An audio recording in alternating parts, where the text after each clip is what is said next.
490 BC, a Greek general named Miltiades faced an impossible choice.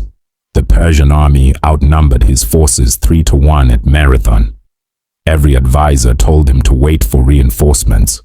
Instead, he did something that seemed insane.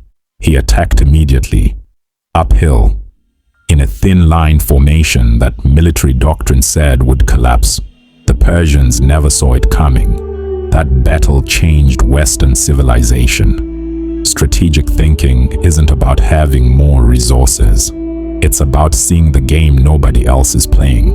Most people confuse strategy with planning. They think being strategic means making detailed to-do lists or setting goals. But walk into any corporate meeting, any failed startup, any stalled career, and you'll see the same pattern. People playing checkers while the world plays chess. The real problem is, we've been taught tactics when we needed principles. We've memorized moves instead of understanding the board. Ancient strategists from Sun Tzu to Chanakya didn't succeed because they had better armies. They succeeded because they operated from a different mental framework entirely. They saw patterns where others saw chaos.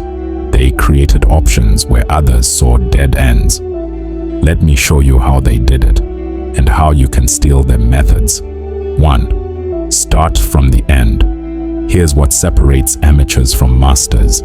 Amateurs think forward, masters think backward. The Mongols conquered more territory in 25 years than Rome did in 400. This is their secret. Before every campaign, Genghis Khan would envision total defeat. He'd ask his generals to describe exactly how they would lose. Every vulnerability, every supply line failure, every terrain disadvantage. Only then would he plan the attack.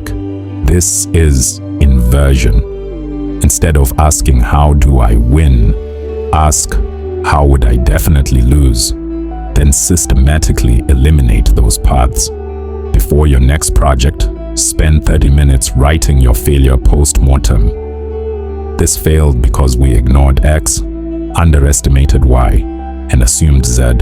You'll spot landmines that forward thinking never reveals. When you begin by still manning your own defeat, you build resilience into every move. 2. Never commit everything. Napoleon won 60 battles using one principle. He never committed his reserves until the decisive moment. While opponents exhausted themselves in the opening exchanges, he held back his imperial guard, watching, waiting, learning the enemy's rhythm. The moment their formation cracked, he unleashed hell at the point of maximum leverage. Most people do the opposite. They sprint on day one, commit all their energy, resources, and attention to the first promising opportunity.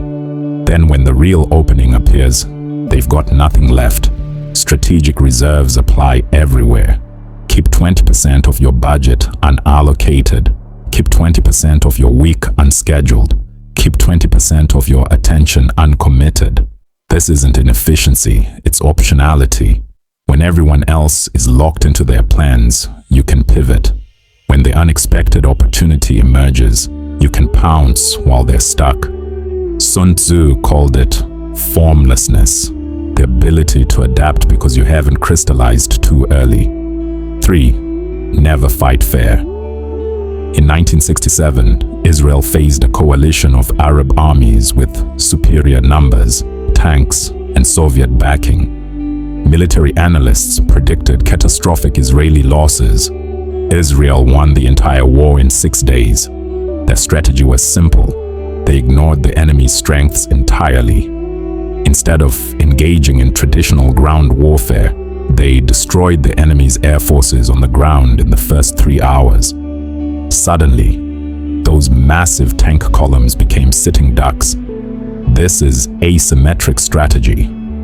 Find where your opponent is strong, then refuse to engage there.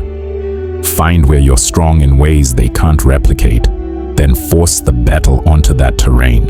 In business, this is why Amazon didn't try to out-retail Walmart on selection. They made the store infinite and the delivery instant. They changed the game. In your career, this means stop trying to be 10% better at what everyone does. Be 10 times different at something only you can do. Ask yourself, what's my competition optimizing for? Now how do I make that optimization irrelevant? 4. Dictate the rhythm. Sun Tzu wrote, "Invincibility lies in the defense, the possibility of victory in the attack. But the deeper wisdom is about timing. The master strategist doesn't just choose the right move, they choose the right speed. Watch a grandmaster play chess. Sometimes they blitz through 10 moves in 30 seconds. Other times they burn 15 minutes on a single piece. They're not thinking harder, they're controlling tempo. Fast play forces opponents into pattern matching. Slow play gives you time to see the second-order implications. Muhammad Ali called it rope-a-dope. Let your opponent punch themselves out at their preferred pace, then change speeds when they're exhausted. Startups do this too. They move fast to disorient bigger competitors who need committee approvals. Then they slow down to build moats those same competitors can't replicate. Before any competitive situation, ask, what pace favors them? Then deliberately do the opposite. If they want to rush the decision, slow it down. If they want endless deliberation, force the deadline. Control the metronome, control the outcome. 5. They don't know what you know. The Rothschild family built a banking empire on one strategic insight. Information travels at different speeds for different people. During the Battle of Waterloo, they had carrier pigeons relay news of Napoleon's defeat before official channels. While London panicked thinking Wellington lost, they bought government bonds at fire sale prices. 24 hours later, the truth arrived and they made a fortune. Your competitive advantage isn't what you know that others don't. It's what you know first that others will know later. This is why Jeff Bezos obsesses over leading indicators while competitors track lagging indicators. He's watching what predicts the future while they're measuring what already happened. This is why venture capitalists fund based on market timing, not just market size. They're betting on secrets that will become obvious. Build your information machine. Talk to people 3 layers deeper in the supply chain. Read annual reports from adjacent industries. Study second-order effects everyone ignores. Strategic thinking is pattern recognition, and you can't recognize patterns you haven't seen. 6. Collect keys, not doors. Roman roads weren't built for trade. They were built for troop movement. But because they created infrastructure, trade exploded as a side effect. The Romans were building optionality, creating enabling assets that open multiple doors simultaneously. Most people pick a door and walk through it. Strategists collect keys that open many doors, then choose later. This is why Bezos kept Amazon's infrastructure separate. It became AWS. Why Google built search algorithms. They powered AdSense. Why SpaceX built reusable rockets. They enabled Starlink. Each was a key that opened adjacent possible spaces. In your life, this means building skills and relationships with high option value. Public speaking doesn't just help presentations. It opens teaching, consulting, content creation, leadership. A network in manufacturing doesn't just help that job. It opens import-export, supply chain, and product development. Stop asking, what should I commit to? Start asking, what gives me the most future choices? Commit to that. 7. Let time compound your position. In 1805, Russia faced Napoleon's men, the most powerful military force ever assembled. Russian General Kutuzov did something that seemed cowardly. He retreated. For months, Napoleon took Moscow and declared victory. Then winter came. Napoleon's army starved and froze. His 600,000 soldiers became 100,000. Kutuzov never needed to win a battle. He just needed to survive until the environment did his work. This is strategic patience. Knowing when the game plays itself if you simply don't lose prematurely. Warren Buffett doesn't beat the market by brilliant moves. He beats it by not selling during crashes when everyone else panics. Relationships deepen not through grand gestures but through consistent presence over years. Expertise comes not from intensity but from duration. The question isn't, how do I win faster? It's, what position becomes overwhelming if I just maintain it long enough? Then you defend that position like Kutuzov defending Russian winter. You make time your weapon. 8. Be versatile. Leonardo da Vinci wasn't just an artist.